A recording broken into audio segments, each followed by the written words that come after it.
Wow, there's a lot of people out here. It was a cavern earlier. Almost looked like an Obama re-election meeting. But you guys are a lot happier. So, hi, welcome. My name's Mike, like Matt said, and it's a pleasure to be here with you today. I'm going to talk to you a little bit about a subject that does not get discussed very often, if ever, and it's the ancient practice of what's called a letter of marque and reprisal. A letter of marque is issued, but we don't call it a letter of marque. For example, and I'm just going off the top of my head now, not prepared yet. For example, when they put a bounty out on Osama bin Laden's head, that's a letter of marque.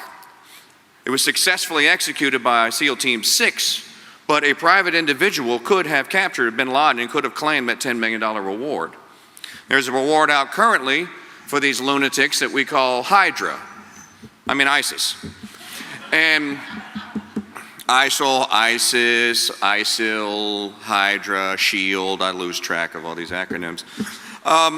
If that reward is cashed in, the nitwits in Congress don't realize that they've actually issued a letter of marque. That's what it is. If you're a marked man, you've got a bounty on your head. This is one way that we can deal with counterterrorism as libertarians and conservatives and not invade other countries and spend the next 100 years fulfilling John McCain's fantasies. So we have to be a little more familiar with the process, so I'm going to try to do that today. First off, start off with a little fun stuff here. On Wednesday, I don't know if you saw, Michelle Obama went to St. Jude's Children's Research Hospital in Memphis, Tennessee, and she was generally well received, but there were a couple of kids that ran for the exits because they thought she was serving lunch. Speaking of Michelle Obama, how about President Obama? President Obama said ISIS must be destroyed. We've got to destroy them. We've got to destroy ISIS. But then he said, well, maybe it could be a manageable problem. When asked if he was sending mixed messages, he said, well, yes, I know. And finally, Al-Qaeda has established a new branch in India. Intelligence officials say the terror group is trying to hurt us by trying to cut off our tech support. Let it sink in, let it sink in. So we are now officially and simultaneously illegally at war in Iraq and soon Syria. President Obama declared himself exalted mystic ruler of the universe and exalted mystic ruler of the U.S. Armed Forces. He said this, quote, "While I believe I have the authority to carry out this military action without congressional authorization, I know that the country will be stronger if we take this course, and our actions will even be more effective." Effective? Who is this guy kidding? The NFL's policy against domestic violence is more effective. The specific authorization that was actually granted to the president yesterday in the Senate, Wednesday in the House, actually, if you read the bill, and I read it, it's only 21 pages long, and it's big, giant type like this. Won't take you very long to read it. If you go all the way to the last two, the penultimate paragraph and the ultimate paragraph, the last two, you'll find everything you need to know about what military action was authorized. None. The bill actually explicitly says that there can be no military action without a congressional approval, which Senator Inhofe and others did try and actually present a congressional authorization to use force in Syria and in Iraq if needed against ISIS. And they were going to go forward with the vote, but they don't need to, because no one in Congress is going to stop the madmen that we have as presidents if they want to wage wars anywhere on earth. And in the ice world of Hoth, and to Romulus and back, go to the Stargates, power extends forever. There's no end to it. As a matter of fact, you might say U.S. foreign policy today is foreign because it covers everything that is foreign. Penguins, snakes, salamanders, terrorists, name it, it's covered. It's almost like the old television commercial. Don't worry about it, it's covered. So we have a major problem on our hand, ladies and gentlemen. It's a catastrophe. We need to do something about it. So let's start and talk a little bit about Letters of Marque Reprisal. So at first Obama said they would just bomb ISIS back to Mecca, right? Over Syria's objections. The Syrians object to this. When I came on stage here, I checked right before I came in to see if the Syrians were still objecting, and they are. The president has now moderated what he said to say that they're trying to negotiate. Now, I want you to think about this. They're trying to negotiate a deal with the Syrians to gain permission to conduct war actions in Syria. Think about that for just a minute. The Obama administration is concerned more with obtaining the Syrian regime's permission to wage a war than they are the United States regime. What is wrong with it? What is going on here? I thought we had conservatives that were elected to run the House of Representatives. And that's what they're running it like, the House of Representatives from the movie Idiocracy. The only thing missing is the flare lights and the disco balls. So I have a question for you. How did we get into this? How did we get to never-ending, full-scale war that has basically been in effect since Korea? Well, I'll back it up and say since 1991, the year of our Lord and Savior Jesus Christ, 1991, how do we get there from a constitution system that was drafted specifically to try and prevent this insanity from happening? How did this happen? Why does no one in Congress, save for Ron Paul, even propose, or Rand Paul, maybe as a joke, to use these things I talked to you about earlier, Letters of Marque Reprisal, and then proceed to full-scale war after Congress has declared it, and after, please be very mindful of this as libertarians and conservatives, don't just run around and tell your friends that you want a declaration of war, because these lunatics, these maniacs will declare war. We want you to make your case that it's a just war. We want a just war, and then we want you to declare it. We'll authorize you to go fight it, then you come home. Meanwhile, we don't have, thank you.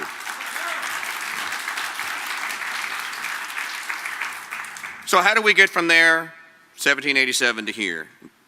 The short answer is one word: fame. I know it sounds kind of strange. Let me explain. Francis Bacon, the English author, described what he called a term he coined. It's a Latin phrase. It's conditores imperiorum. It basically means founders of commonwealths, founders of countries. That's what Bacon said most men of power were after: fame. Here's something to consider. Name the famous leaders that you have jogging around in your head pre-George Washington. What do you know most of them for? Doing what? Waging war. Julius Caesar, a great example. Think of the famous men of history. They're famous because they waged war. Bacon put it like this about those men: neither, quote, neither can they be secret and therefore not effectual, but according to the French proverb, beaucoup de bruit, peu de fruit. Much fruit, much brute, little fruit. Very strong, small returns. Caesar gets his fame, though. The true marshaling of the degrees of sovereign honor are these. In the first place are conditores imperiorum, founders of states and commonwealths, such as were Romulus, Cyrus, Caesar, Ottoman.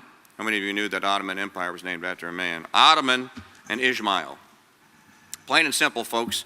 It is fame that drove the founders to write the Constitution, and it is fame that drives presidents to grab more power than they were ever granted. You might wonder if the founders knew of this vanity and tried to guard against it. As a matter of fact, they did. James Madison, shortly after, little Jimmy Madison, about that tall, for you on this side, about that tall. Little Jimmy Madison, shortly after the Constitution went into effect in 1789, got into an argument with some guy named Alexander Hamilton. It's a very famous debate. It's Pacificus versus Helvetius. Madison played Helvetius. They like to write in pen names for some reason, as if no one knew who the author was, right? Madison wrote this in Helvidius number 4, quote, "In no part of the Constitution is more wisdom to be found than in the clause which confines the question of war and peace to the legislature, and not to the executive department. Beside the objection to such a mixture to heterogeneous powers, the trust and the temptation would be too great for any one man, such as nature may offer as the prodigy of many centuries, but such as may be expected in the ordinary successions of magistracy. War is in fact the true nurse of executive aggrandizement." Oh, how right he was. Continuing, "In war, a physical force is to be created, and it is the executive will which is to direct it." So we're talking about fame here. So let's think about the rewards of war, and that's what he's writing about. "In war, the public treasuries are to be unlocked, and it is the executive hand which is to dispose them. In war, the honors and emoluments of office are to be multiplied, and it is the executive patronage under which they are to be enjoyed. It is in war, finally, that laurels are to be gathered, and it is the executive brow they are to encircle. The strongest passions and most dangerous weaknesses of the human breast, ambition, avarice, vanity, the honorable or venial love of fame, are all in conspiracy against the desire and duty of peace." Close quote. Well, Jimmy Madison wasn't finished. Writing to Thomas Jefferson 8 years later in 1798, he wrote, quote, "The Constitution supposes," by the way, this is a quote our favorite senator likes to use often. Perhaps you've heard of him. His name's Rand, last name Paul. Senator Paul uses this quote often appropriately. Some people abuse it, but he uses it correctly. Quote, "The Constitution supposes what history demonstrates, that the executive is the branch most prone to war and most interested in it. Therefore, the Constitution has with studied care, vested that power in the legislature. In the Convention of Delegates in 1787, when they were drafting the Constitution, who were they staring at the entire time they were debating? Washington. 6'4", couldn't miss him in the room, sitting at the head table. So who were they thinking about when they drafted the executive clause? They were thinking about George Washington. They trusted him. He had denied power twice. He had turned his sword over after the end of the Revolutionary War and said, you know, you guys go have fun with your little Congress. I'm going to grow some tobacco. Right down the road here on the banks of the Potomac River, Washington went into retirement. Of course, they dragged him out to go to this convention. So the delegates of the federal convention were staring at who they thought was going to be the first president, and they were correct. And they were also staring at what they thought the model would be of the first president. Now, including personality-wise. Well, they could not possibly have known that a really insane madman named Abraham Lincoln would follow Washington sometime later and preside over the death of 800,000 Americans of both sides of the Mason-Dixon line, an absolute tragedy in human terms. That's what the quest for fame gets you. What is Lincoln most famous for? Preserving the Union. Through what? Civil War. War. So the point is that we're making here is that when they drafted the Constitution, they gave us some tools to guard against fame. Men pursuing fame. So if you divide the power up, they can't all be famous. They can lust after it, but they're going to have to get agreement. And so they divided the power up, and they gave us a couple of ways to deal with madmen that are terrorists, a couple of ways to deal with madmen that are communists, a couple of ways to deal with madmen that are Nazis, whatever the case may be. Letters of Marque Reprisal. Delegate Pierce Butler at the convention, if you're not convinced about this, said this about Washington. He was a delegate, voted affirmative, signed the Constitution, was elected to the first Congress afterwards. Quote, "Yet after all, my dear sir, I am free to acknowledge that his powers are full great," talking about the president, and greater than I was disposed to make them. Nor do I believe they would have been so great had not so many of the members cast their eyes towards General Washington as president and shaped their ideas of the powers to be given the president by their opinions of his virtue so that the man who by his patriotism and virtue contributed largely to the emancipation of his country may be the innocent means of its being when he is laid low and oppressed, meaning when he dies. Butler also made a point about war powers and distinguishing between the English king and the American president. Quote, he, King George, has the sole right of declaring war or making peace, so that the lives of thousands of his subjects are at his will. Let's also be clear about something. So one other thing, so we know where the power is vested to issue letters of marque and reprisal, to issue any kind of a bounty, to make any kind of a declaration of war, or to conduct any warlike activities whatsoever. And I'm going to get to that in just a moment here.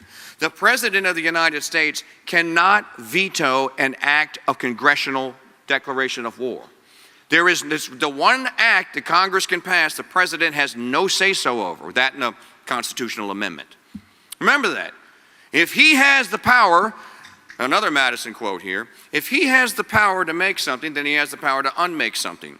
You can't grant the power to manage a welfare state and not then grant the power to end the welfare state. The two go hand in hand. He is not granted the power to be a king with his toy army. No offense to any military guys, I don't mean your toys. He treats you as if you're a bunch of pieces on a Stratigo board. Thank you. So it's clear that the founders put a tremendous amount of thought into war powers. In 1997, Georgetown Constitution professor William Michael Traynor sought to prove, what I just told you basically, that the president's war-making powers did not exist outside of executing war after Congress had initiated it in any way, shape, or form. End of story. So how can Congress make war? Well, there are two ways. One is granting letters of marque and reprisal. And since our Congress cannot be bothered with the toil of waging wars and preventing presidents from waging theirs, the letters are rarely used, as we explained earlier. The last time a letter of marque and reprisal was used was in 1941, and it was issued to the Goodyear blimp Resolute. How many of you knew that? The blimp was operated as an anti-submarine privateer based out of Los Angeles. It's the only U.S. craft to operate under a letter of marque since the War of 1812. The Resolute, armed with a rifle and flown by its civilian crew, patrolled the seas on the West Coast for Nazi submarines. Letter of marque. It happened in 1941. So what is this letter of marque and reprisal? Well, according to the Oxford Dictionary, the first recorded use of letters of marque and reprisal was in an English statute in the year of our Lord, 1354, during the reign of Edward III. The phrase referred to, quote, a license granted by a sovereign to a subject authorizing him, of course this is 2014, I have to say her, and then I have to throw the T in there, and there's all sorts of acronyms. In any event, authorizing them, we'll just make it plural, to make reprisals on the subjects of a hostile state for injuries alleged to have been done to him by the enemy's army. The founders gave Congress the power to grant these letters of marque and reprisal in Article 1, Section 8. They are also using, quote, language peculiar to international law, and again, that language had a precise and limited meaning. Sovereigns granted letters of marque and reprisal to individuals, allowing them to pursue specific claims against citizens of other countries. They could grant a letter to any of you today. You could have a letter granted to you to go hunt down John Lennon the beheader, or whatever they're calling the guy from Hydra, ISIS. Sovereigns granted letters of marque and reprisal to individuals, allowing them to pursue specific claims against citizens of other countries. These people were thereby authorized to take the property and sometimes even seize the person of their debtors and those who had wronged them. In wartime, the letters empowered civilians to capture the property of the enemy and her citizens. But the power to grant letters of marque and reprisal was not the power to start a war. We don't want war, right? But we have to have defense. This is one way to get that defense before going to a war. Professor Charles Lofgren, another gentleman that studied this question, for example, said this: the word declare, as used in the Constitution, as defined by Samuel Johnson's dictionary of 1757, had a broader meaning than it did in the treatises and international practice. It meant commence. Congress can declare, they can commence war. So a president, he executes it. He doesn't commence it. He doesn't start it. Similarly, the phrase Letters of Marque Reprisal conferred on Congress power over general reprisals outside the context of declared war. Most important, remember this when you're chatting this up with your friends. The two phrases, they follow one another in the Constitution. They're meant to be read together. You don't just read the Congress shall have the power to declare war. You keep reading and issue letters of marque and reprisal and establish punishments for felonies and piracies committed on the high seas and make all rules on land and sea for the capture. That's all one clause. It's separated by paragraphs, and we think it's 8 different clauses. It's one. It grants to Congress every power that is conceivable that the military can execute. Every one of them. Back to Letters of Marque and Reprisal and privateers. We've all heard the arguments with your neocon friends. I call them Decepticons. Many of them are my colleagues that work moonlight with this thing called the Talk Radio Justice League. You've all heard their stories and their fatuous claims and the feuds that they've gotten into with myself, with Professor Thomas Woods, I think you know Tom Woods, Professor Dr. Kevin Gutzman, over the question of whether or not President Jefferson ever abused his power. And of course, they all claim, certain individuals who you know by name, that he did, and that President Jefferson did not seek Congress's authority to wage war against the Barbary pirates. That is just an outright lie, and you are totally ignorant of history. Furthermore, you're illiterate as well. You can't read, because this isn't even difficult to find. I'd like to read you from the page of the Congressional Record on December the 3rd, 1801, in the year of our Lord, 1801. I got to put my glasses on. This text is really small. This, ladies and gentlemen, comes from the Library of Congress. That is a photocopy of a page generated that's the transcript of the debate that went on that day in Congress, okay? This is a legitimate document. You can find it on my website. I didn't Photoshop it. I want to read to you what it says about the question of the Barbary pirates in context. Quote, "The House resolved itself into a committee of the whole on the State of the Union, the following resolution being under consideration." Quote, "Resolved that it is expedient that the President be authorized by law further and more effectually to protect the commerce of the United States against the Barbary powers." Close quote. Back to the transcript. Mr. Nicholson, a member of the House of Representatives, before they were the House of Representing and were a really cool band. Mr. Nicholson said that when this resolution was laid yesterday on the table, he had moved for reasons that he had assigned to strike out the words further and more. He was, on reflection, more and more persuaded of the accuracy of his objections to the unqualified term of the original motion.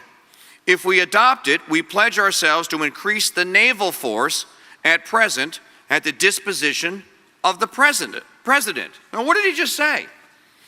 He just said he's authorizing the president, Jefferson. Disposition means it's your disposition to do this. He's authorizing the president to go sick the Navy and privateers, which, by the way, I'm a New Orleanian and we have a school, University of New Orleans, that's our mascot, the privateers.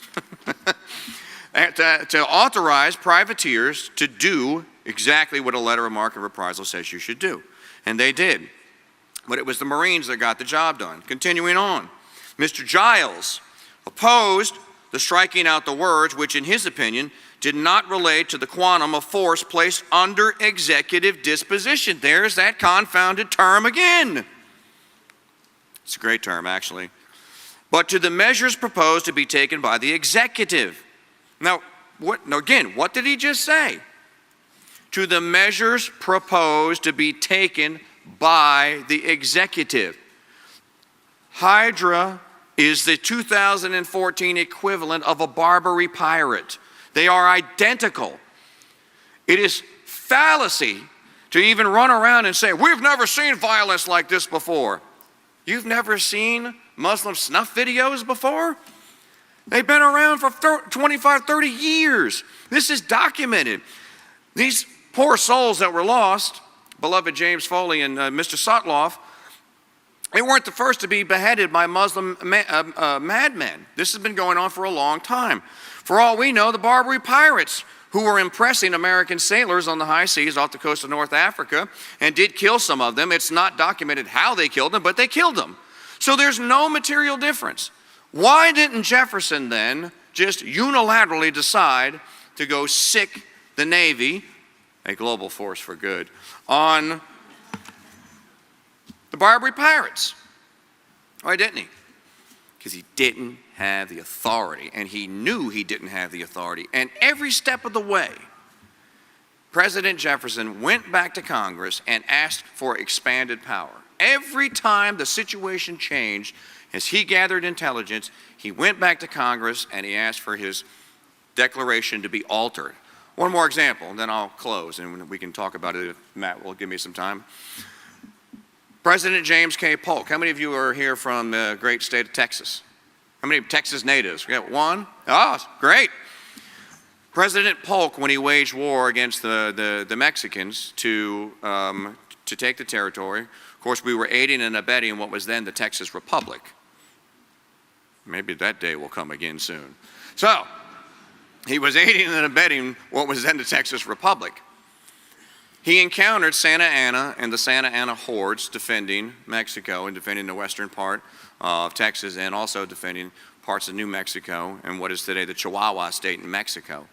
And he realized, the general, Zachary Taylor, who became a president, Taylor realized that what authority he had been granted had ended at a certain geographical point, and against it was solely and explicitly directed against a certain part of the Mexican army. It wasn't addressed to this part of the army. So what did he do? Well, he could have called Dick Cheney up and called in a sortie bombing, right? He went to Congress. The president went and appeared. Polk went to Congress, gave a speech and delivered it in 1843 and told Congress, my intelligence has changed. The situation has been altered. I need you to reauthorize, and I need you to authorize this mission. So our historical record is very clear, ladies and gentlemen. There is no constitutional authority for the President of the United States to wage any military action without our duly elected Congress. End of story. Anyone that tells you any differently has not studied history, either that again, or they are illiterate. Wait a minute. Maybe I'm talking about members of Congress.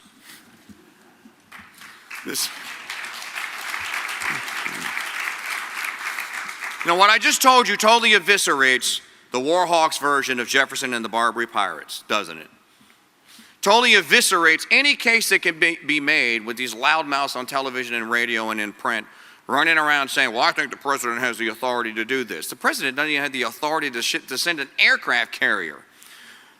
He can't even direct the aircraft carrier without Congress first authorizing the carrier to be built and the carrier to go on a mission, which may be to protect commerce on the high seas. That's fine. But you have to direct it. That's why we have a legislature. Now, while I don't think that Congress is ever going to begin issuing letters of marque reprisal again and calling them that, I do think, or whatever the 20th century equivalent may be, I do think that we can at least begin winning converts over to our way of thinking. So that even if intervention is warranted, even if, that there are more effective and productive ways to accomplish it. The bonus part is that all of those ways can all be called constitutional. Thank you.